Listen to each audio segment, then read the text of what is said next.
Humans have been inquisitive about their surroundings, the way they have evolved. What was there on the primitive earth? Are we evolved from animals? How populations have changed over time? What was the driving force for speciation? Were new species more fit to survive in the environment? How natural selection acts on it? These were a few of many questions which came in their mind. So friends, we would be discussing about changes occurring in a small population which gives them survival benefits. And these changes are of no value if they are not passed to their future generations. So study of evolution from genetics point of view in an introduction to population genetics. I am Varsha Gupta working at CSJMU Kanpur, India. Let's start with an interesting example. Here we see that there are light colored mice and dark colored mice.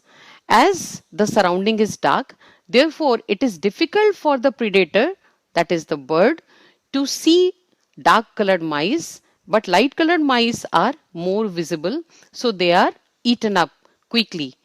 So light colored mice, since they are eaten up, this will lead to dark colored mice which are protected because of blending with their environment.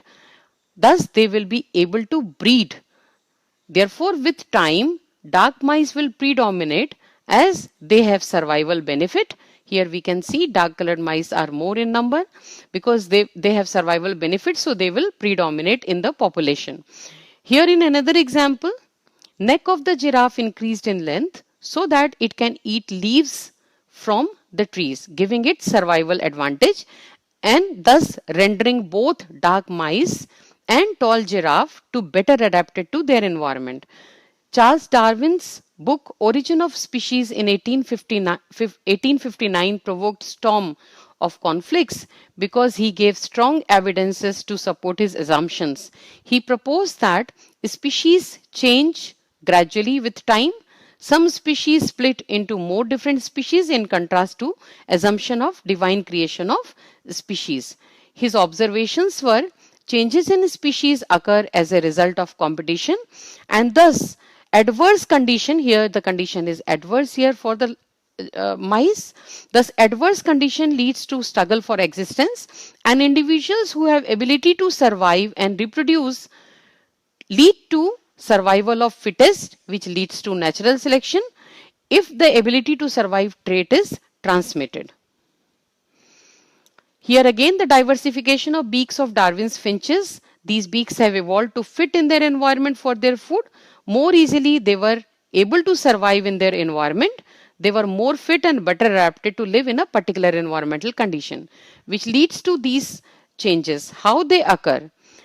How these changes are actually occurring, why we are seeing the change in body color or length of or the neck of the giraffe or changes in the beak. So they occur because of mutations. Mutations are sudden changes in alleles. Therefore, mutation is the driving force. Can color of the body change if the gene doesn't code for it? Or long neck of the giraffe or evolution of the beak? All these are occurring due to mutations. Now mutation, that is change in allele, can result in a different phenotype for the same trait as we saw in these example, or it can give a non-functional allele. Here we see the mutation is unfavorable. So this unfavorable mutation is quickly lost. Here we see reproduction along with the mutation is occurring. Unfavorable mutations are less likely to survive. Favorable mutations are more likely to survive and reproduce. Given enough time, the population becomes highly adapted to its environment. So here we see that favorable mutations are likely to survive, and as they are inherited, the population becomes highly adaptive to its environment. Due to survival advantage, which is actually outcome of mutation or variation, few members of a species in question have survival advantages, means they are more likely to reproduce and produce offsprings with more survival, and which are likely to predominate over others in a particular environment.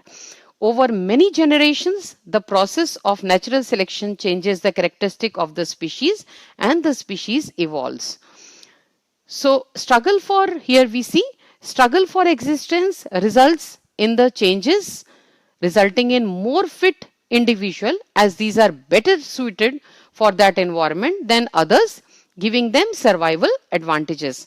Darwin introduced fitness that is ability of an organism to survive and reproduce in its specific environment. If the genes are passed on to their offsprings, they are more fit, then thus natural selection can play an important role, and finally they are better suited or adapted to live in that condition, which is called evolutionary adaptation. Here again, green beetles are eaten up while yellow ones have survival advantage. If specific allele controlling body color is passed on, they will be more fit and better adapted to live and reproduce in this environment. So with time, the yellow colored beetle will tend to predominate the population of the beetle in this particular environment. So we saw that the organisms which are more fit and able to adapt itself would result in natural selection. That would be changes in inherited characteristic of the population, as we saw, and higher fitness of these organisms will lead to higher reproduction rates with subsequent predominance of naturally selected gene pool of a particular species over the other one, which will be gradually outnumbered by the species which is having higher fitness. These phenotypic changes which give survival benefits actually are genotypic changes which are leading to resultant phenotype. Darwin proposed that individuals who are fit tend to reproduce more and create more progeny due to favorable condition. So population tend to produce more offsprings than are needed. Thus, in nutshell, natural selection occurs due to these underlying processes. Phenotypic variations, as we all know, all members of a species have specific phenotypic differences like height, hair color, etc. And these influence fitness for natural selection on the trait. Then is the inheritance. If better traits are passed on to their offspring, then only it is of value. Otherwise, there is no survival benefit for the next generation. So they have to be heritable, and due to survival benefits, they will be better suited and will have high reproduction rates. Again, there would be fight for food, shelter and mating partner. So process continues, struggle for existence, and then higher reproduction rates. So variations which are beneficial and make the organism more competitive, they are naturally selected, and that gradually occurs in entire population in interaction with their environment. Thus variation, selection and inheritance tend to drive evolution, which is actually the outcome of mutation. So how genetics and evolution affect each other? That is the population genetics. So how population of a species changed genetically over time, which led them to be more fit, thus were naturally selected, leading to speciation. So population genetics is the study of distribution and change in the frequency of alleles. The population genetics is the basis of evolution, and it has been established as a science. Its main founder were Haldane, Sir Ronald Fisher and Sewall Wright.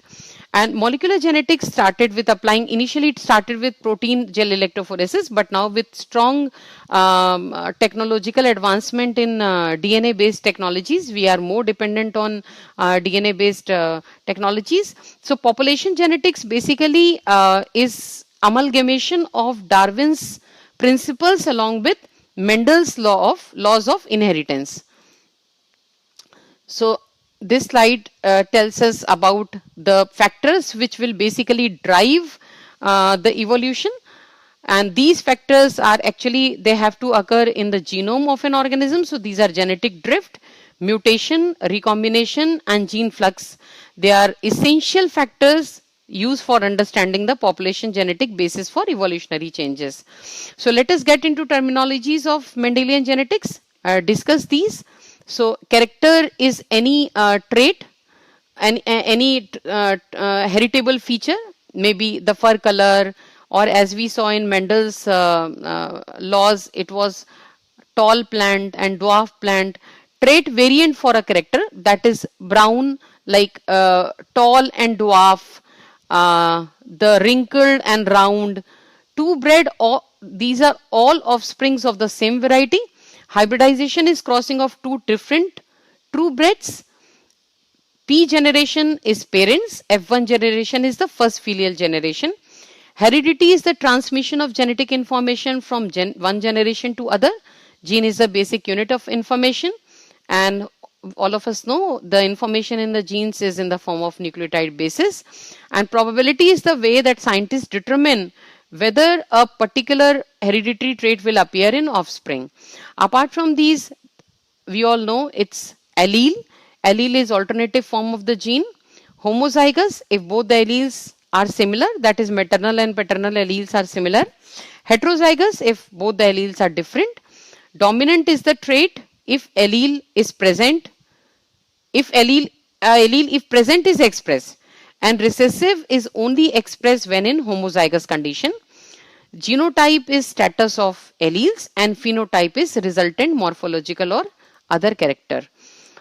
There are few more terms. Population is group of closely related individuals or species that can breed among themselves. Natural selection is most selective pressure are environmental ones like food supply, predators or parasites. Sexual selection and mating. In population, at population level, one of the most important evolutionary forces is sexual selection. Sometimes the selection is not on the basis of traits, but other factors come into play.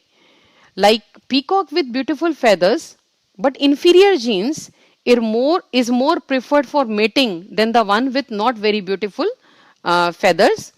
Or by force and fear, mating can be done and thus offsprings can be affected. Mutations can occur. Mutations can be beneficial or they can be detrimental.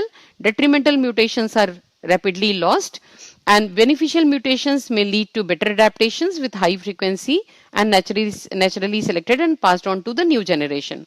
Genetic drift is random change in allele frequency due to chance, more often occurs in small population.